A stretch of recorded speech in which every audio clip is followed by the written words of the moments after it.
In today's video, I'm going to be sharing with you about dreams and dreaming and how you can start to take your dreaming to a whole nother level.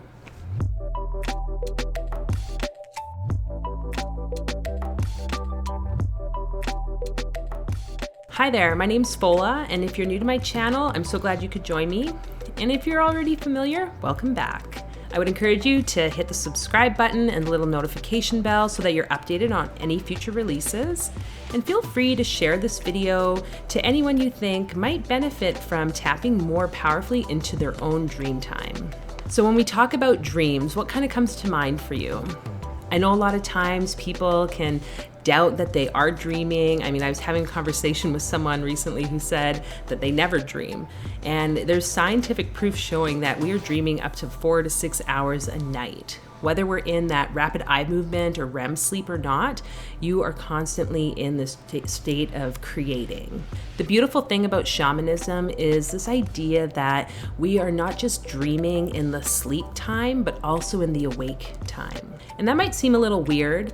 You know, if we think about the Matrix and the whole Neo story, that's kind of what they're referring to.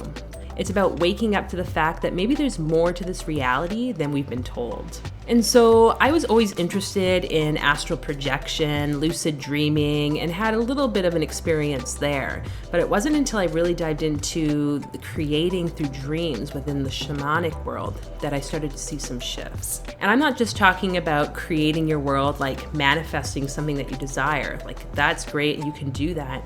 I'm also talking about us doing deep healing within ourselves and coming to new understandings about life. And the idea is really that we are this physical body, but we also have this energetic or dream body that we can access. Some people might call it astral body.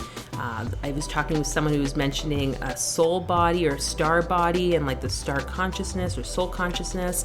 I think they're kind of all interchangeable. But really, why is it that we dream? You know, there was a lot of discussion over the years about this, and I know Sigmund Freud had his own views about, the dream time was the subconscious trying to communicate through into this awake time. And so things that were being shared by the subconscious could be fears or any underlying motivation, any desires, different thoughts. And I think Freud really was of the idea that it was some shadow, not so great things that people were trying to hide, which can also be the case. But I do feel like dreams really resonate with us because it is the subconscious mind. It's these deeper parts of ourselves trying to come out into the known. And I really like the Jungian concept of these themes and diving deeper into the dream, because what I might see as a theme, say for instance, I have a chicken show up in my dream. What chickens mean to me might mean something completely different to you. And so it's really important that we take it from a subjective point of view. Though there's nothing harmful, I think, in when you wake up looking up dream meanings or spiritual meanings of some type of animal or anything like that.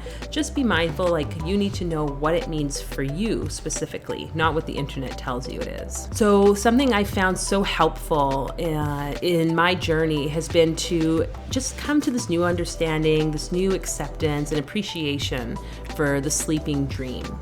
And to start to know that I can kind of intertwine the two when I'm awake and when I'm sleeping so that I can really pave my way forward in life. And this might be a very new concept for some of you. I'm not asking you to dive off the deep end right away. It might just be as simple as you needing to tap back into your dreaming.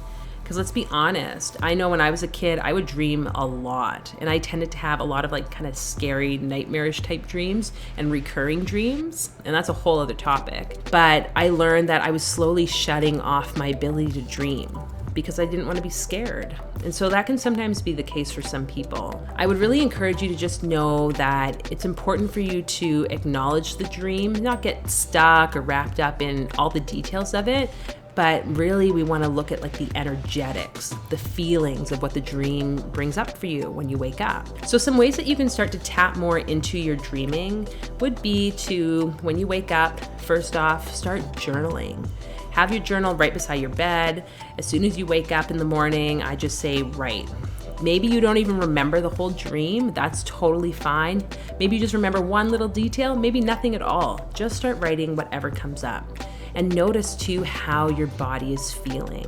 what is your emotional, your feeling state, what sensations are going through the body, because that can tell you a lot about what has happened in the dream time. And something I really like to do is kind of milk those really good feelings. If I'm waking up and I'm like vibrating, I will just allow myself to be in that. And maybe that means I'm not journaling right off the bat in the morning, but I will just be in that present moment and trust that, hey, this feels good, it's pleasurable. I'm gonna let that kind of be the way I'm starting my day. And another important thing I think is to just stop the language that you don't remember your dreams and start intending to remember your dreams. Because that's a huge thing. People say, yeah, I never dream, or I don't remember my dreams. It's like, that's kind of a self-fulfilling prophecy. So just reframe what it is you want. If you want to start remembering your dreams, say, I recall my dreams with more accuracy, and it's becoming easier and easier for me to recall dreams.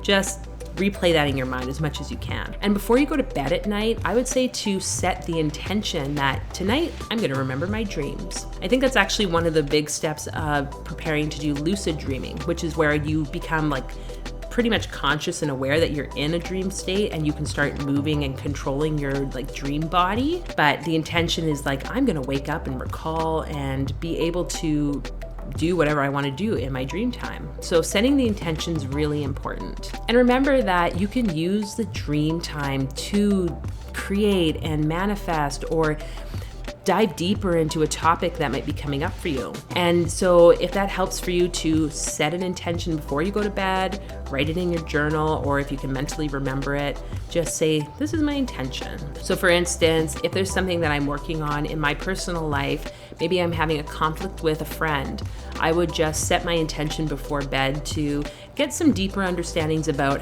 what I can do in this relationship with my friend. And then just trust that whatever might come up for you in the dream time or throughout your day is gonna kind of guide you to an answer that you were looking for. And I'll just point out there that that's really a huge thing, is don't expect it to always show up in the dream, like your sleeping dream time. I've learned sometimes it can take the whole like 24-hour period to actually manifest. And that's where I know these dream things are very powerful, is because you would think it would show up in the dream, but now all of a sudden it's coming up in my awake time. So just allow yourself to play in that and to experiment with whatever comes up. And just please remember, just keep trying, set your intentions, just trust that the more energy you put and the more focus you put onto this, the more easy it's going to become. I know for me, when I started my whole shamanic journey like 3+ years ago now, I kind of doubted my ability to dream, seeing other people around me who seem to have way more vivid dreams than I do. I've learned that it plays on a whole bunch of different factors. You know, as women, we got our moon cycle, we've got the planets and all the astrological things. So there can be a lot of impacting, kind of influencing factors on us remembering dreams and the vividness of our dreams. I was gonna call it vividity. That's probably not a word. So yeah, I hope you enjoyed this video. Again, feel free to give it a like, thumbs up, share it to anyone you think might benefit from watching, and I will catch you again in the next video.